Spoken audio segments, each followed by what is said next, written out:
Google recently unveiled a number of different software applications and platforms at its recent Google I/O Developers Conference in California last week. These are just some of the highlights and things that you should be paying attention to.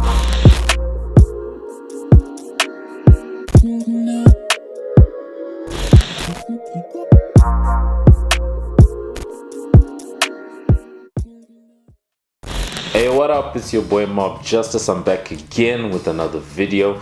Today we're talking software, and we're talking the Google I/O. That's Google's software developers conference that they have annually, and they had theirs sometime last week in the United States of America. Some interesting developments coming through from there, and I thought I'd make this video just to give you some of my key highlights, some things that I think are fascinating, and some of the trends that I think you all out there should be looking out for. Now, one of the big buzzwords that actually came through from Google I/O was the term AI, which is basically artificial intelligence. This is nothing new in 2018 because AI is actually been taking over quite a bit, but at Google I/O there was a lot of emphasis put around their AI. And their AI is being used in a number of different places. Some of the things that I found interesting were they're using AI as a way to help with medical research, early detection, for example, when it comes to some diseases and some syndromes or life-threatening ailments that you might have. Another interesting one for me was the new Gmail, which is going to be using AI to do some predictive texting, and basically it will help you to have a conversation based on the way that you tend to write your emails. It will autocomplete for you and the like. I found that quite fascinating.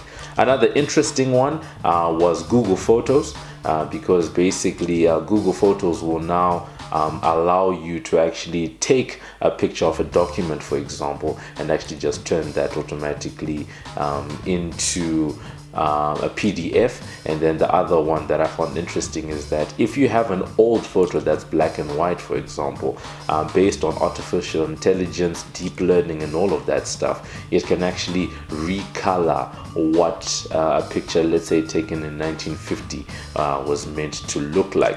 So very interesting things coming through. Another entertaining one that I found very interesting is how they're using Google Lens together with Google Maps, and how you can use your phone as a way to, as in your viewfinder, when you're out and about in the streets, they'll be able to overlay where you are with actual names of locations, street signs and points of interest. I found that very entertaining. And then another interesting one for me personally was the fact that they have something called I think they said smart text or speech to text. I can't remember the exact term. I'm gonna insert it here because, you know, just so that everyone remembers.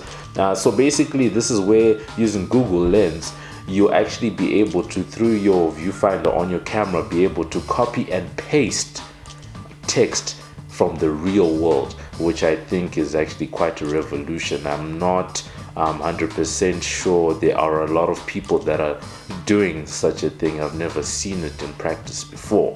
Perhaps the highlight for me personally when it came to Google I/O was a lot of the work that Google seems to be doing around the Google Assistant. If you don't know what the Google Assistant is, it's basically Google's voice assistant, similar to Apple's Siri, Microsoft's Cortana, Amazon's Alexa, for example, and Samsung's Bixby. And it's basically, it does things like setting reminders. It can open an application for you. But it seems that this year at Google I/O, they're using Google Assistant quite a bit across the different platforms, and they'll actually be using artificial intelligence, there's that AI once again, to actually help to make the service a bit better. And one of the big ones for me was the introduction of Google Duplex, which is basically an extension of the assistant, which will be able to make calls. You heard it right. It will be able to make calls on your behalf. Let's say you want to ask Google to make you a haircut appointment. So what you're going to hear is the Google Assistant actually calling a real salon to schedule the appointment for you. How can I help you? Hi, I'm calling to book a women's haircut for a client. I'm looking for something on May 3rd. Sure, give me 1 second. That was a real call you just heard. I have to say that I'm actually quite impressed by that demo that came through from Google Duplex, because you can see the ums and the ahs. It's actually able to replicate human speech patterns, and I'm actually quite interested to see how far this is going to go. At the moment, Google Assistant on its own recognizes, I think, around 30 different languages. So it would be interesting to see what's going to happen when this becomes widely available across the globe, and given the number of different languages that different people speak. More than anything else, it's just the fact that it really sounds like a person. If you hadn't told me that was a demo with the Google Assistant, I wouldn't have even paid attention.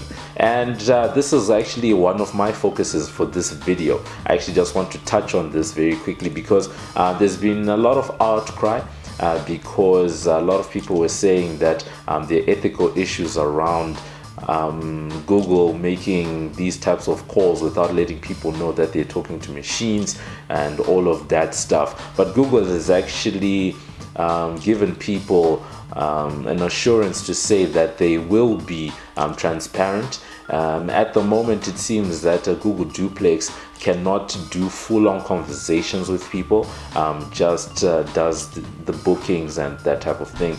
But given the scope of technology at the moment, I feel that given about 1 or 2 years, Google Duplex will be able to do quite a bit more. And I think this is where some of the big issues are, because Alan Turing, who is actually one of the fathers of computer science and the internet and the like, actually had a test around if a person was to text another person and actually text a machine and not know the difference, then whatever machine they're texting passes this Turing test. And I think at the moment we can definitely say that Google Duplex is far surpassing the Turing test.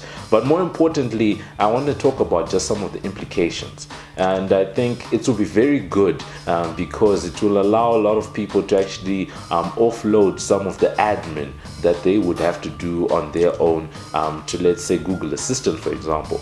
Given the fact that I'm sitting, in a developing part of the world right now, I'm in South Africa, but I'm from Zimbabwe. I understand the fact that our uptake of the assistance hasn't been as high as it has been for the Western world, etc. But I do know that a lot of people are making these assistants a part of their daily lives at the moment. But another implication for me is just the fact that given the rapid pace of technology, you never know. Some of the jobs that people have at the moment, like for example, our call centers, might find themselves becoming redundant or out of a job because some companies might then choose to offload some of the work of dealing with the customer calls and queries to platforms like Google AI.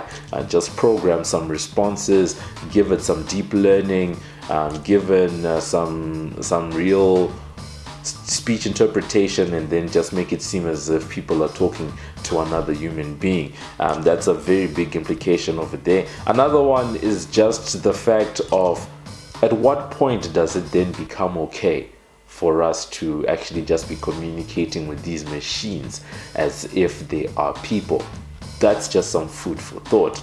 So those are my impressions of Google I/O. I'm looking forward to seeing where the technology is going to be going. I'm actually a user of Google Assistant myself and some of the Google services, so I'm actually quite entertained and excited to see where the future is going for these. If you want to know more, let me know what you want me to research about. If you have any comments, do you use Siri? Do you use Amazon's Alexa, Bixby and the like? Are you using a personal assistant on your phone? Tell me in the comments. You can also hit me up on other social medias. I'm at Mudiwa Gavs across all social networks, so definitely make sure you check me out there. Otherwise, that's it for today's video. I'll catch you in the next one.